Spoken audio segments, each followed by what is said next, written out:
Great. Thank you so much for joining and coming to the part 2 of this retail industry specialist classes. We talked about the definition of the retail, classification of the retail, the types of retail, and now we are going next level again in this training, which is part 2 of retail fundamentals to have I would say, the practical view of the types of retail that we see around us in the evolution of the retail industry in the Indian retail context. So we saw the journey, right? We saw the different classification that there are store-based retails, right? The ownership-based, merchandise-based. We saw the non-store-based retailing, right? We saw the service-based retailing. In when we go a level deeper, so the different type of retailer that is again, it is not exhaustive list. It is just to give you the view so that when we start talking about the merchandising store operations, the way they are running the business, then there's a difference in the way the different formats actually run from each other. So from that perspective, high level, if I talk about which usually you see around you, is the grocery retailers from where you buy your daily fruits, vegetable, the fast moving goods. Mostly the this sort of products are keeping the fast moving or the perishable products. Let's say more is one of the example in India. Tesco is another example where you see the stores selling the grocery stores. I work for Carrefour. We are primarily into the grocery business, but when it comes to the hypermarket, we are having some sort of non-grocery or non-food items as well. Convenience stores, mostly these are the format of the retail which is made or meant for the convenience of the customer. You don't need to walk, you don't need your car or bike to reach out to this customer. So there is a shopping complex or there's a community, and in that community you will find this a small format store which would be size of 100 to 200 meters. They usually keeping the fast moving the goods, foods, vegetable, biscuits, bakery, the products which you need on day to day basis. The returns are very less in this sort of retailers. 7-Eleven is one of the example. Family Mart again. Carrefour supermarket, Carrefour convenience store is another one which I'm working at closely, looking into the IT part for that. Pharmacy retailers, primarily so many pharmacy retailers are evolving nowadays, which was not the trend a decade before, because of the trust that they builds in and the pricing and the convenience that they're playing with. So pharmacy retailers, let's say the Walgreens in UAE, we see Life, we see Esther Pharmacy. Those are actually a lot of pharmacy retailers which are not only selling the pharmacy product but also the health and beauty products from their counters. The size differs. There are again 100-meter size, 200, and I have seen some of the biggest stores actually serving only in the pharmacy steps, which is close to, let's say, 1,000 square meter and bigger than that.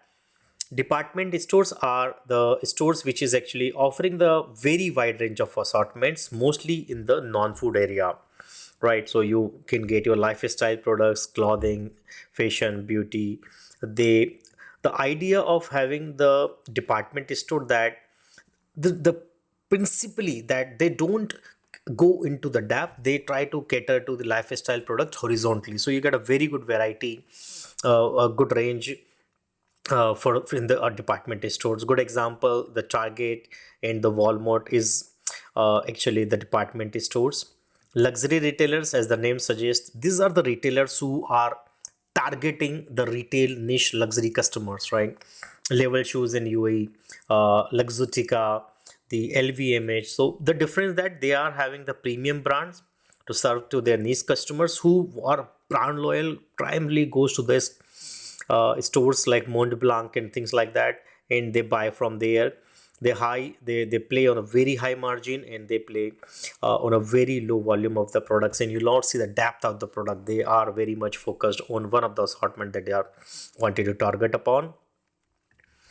Especially specialty retailers are the retailers who are actually very much in a specific domain. So whether they are into the travel or office supplies, or let's say jewelry, so things like that. So they have a very good assortment for that particular special category that they wanted to sell upon, and they have the good width of that, right? So staples for the office supplies, Dufry is another example.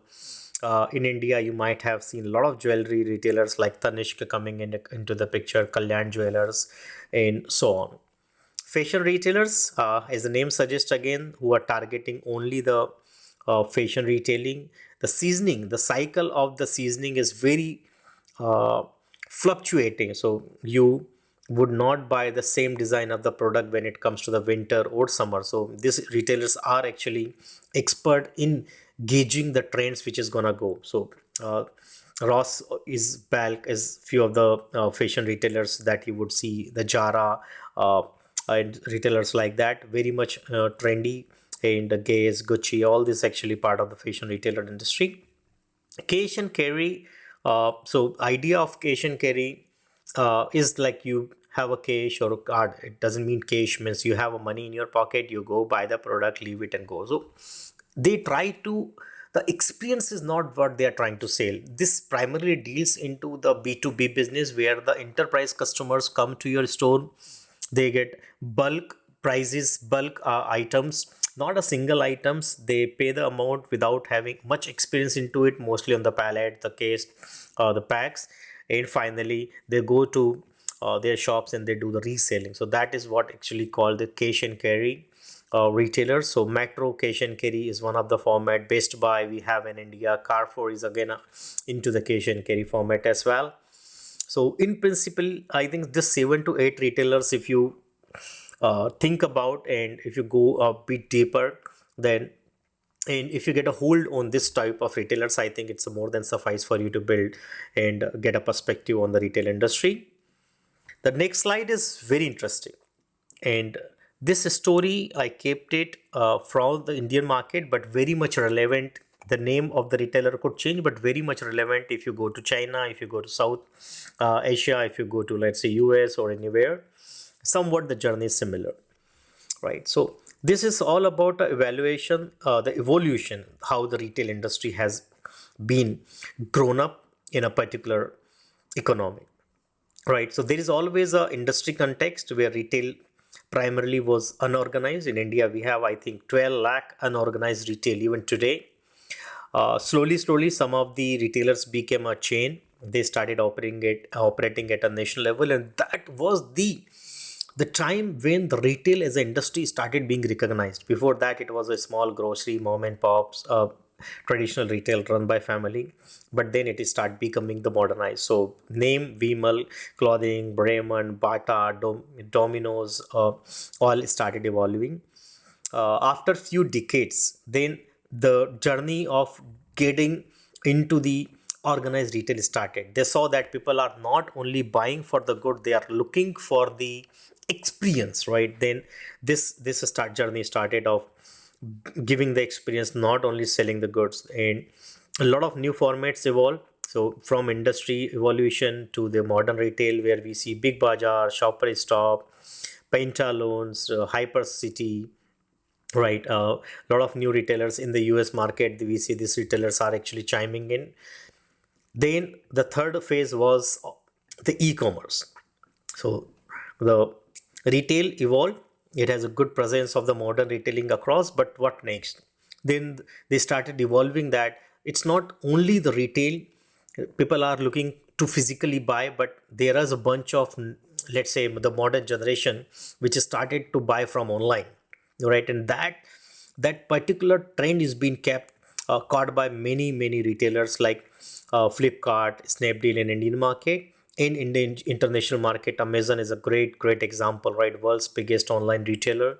Carrefour, Reliance Market, Jara, Starbucks. So all this moved from the modern retailing. They moved actually next to the e-commerce, right? And then if I talk about only the Indian market, so then we saw many retailers actually moving from one country to another to expand their market, because they are mature enough to run the traditional retailing in their or modern retailing in their country. They are having good presence e-commerce. Now they want to leverage their expertise. So many retailers that we saw in the year 2010, I would say, from the 2005 to 2015. So H&M, IKEA, Burger King, Gap, Macro Cash and Carry, all this started chiming in, and it started entering into the market. And this is where you might have seen a lot of regulations came. The Indian government saw that as a challenge and saw that it is killing the traditional retailer or other retailer in the market, and they came up with local procurement to procure to power the local sourcing. And we saw some of the companies actually going back to their country because they could not rely upon the 30-40% local sourcing laws. And finally, we saw a lot of consolidation, which is even happening today. A lot of brick and mortar stores try to become omnichannel in the space. Means that they're running commercial, physical stores. They are very much into the e-commerce space. Now they wanted to merge it with the expertise in on another, and wanted to become a very dominant in the market, right? So this is where we saw Walmart buying Flipkart. Then in order to get into the fashion industry, they bought Mantra and Jabong. So many consolidations has happened by Walmart or the company like that. So that is all about evaluation, the type of retailers, in the evolution of the retail industry in the India market. I think I can sum up these two slides here. I'll move on to the few more slides in my next sessions, where we'll deep diving into the modern retailing era and what is how it is moving from single channel to multi channel, from multi to omni channel, and then becoming the unified retail commerce. So that is where is my expertise lies, moving from single in making retailer unified retailer, and what exactly this journey looks about, how actually IT helps is what I'm going to explain in few of my next slide. And then we'll start deep diving into the different functions which are there in the retail. So with that, I think I want to conclude this bites 2 from the retail industry fundamentals. And thank you so much for joining, watching, and sharing your expenses along with me. And if again, my request that this is a free training, and if you like it, please share it, subscribe it, put a comment. Single word of encouragement would be great appreciation for me. Thank you so much. Bye.